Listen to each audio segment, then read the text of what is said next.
Видные общественные деятели, экологи и все желающие сегодня зачитали стихи о природе, рассказывали о главенствующей роли природы в произведениях поэтов и писателей. В Национальной библиотеке имени Пушкина прошла литературная гостиная. В рамках мероприятия организовали книжную выставку «Произведения о природе». Мероприятие приурочено ко дню образования Всероссийского общества охраны природы.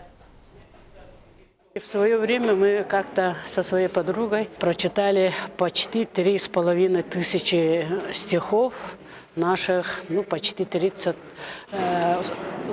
писателей, да, поэтов.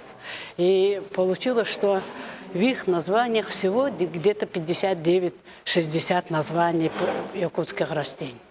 И среди них чемпионом оказалось, как говорится, как всегда.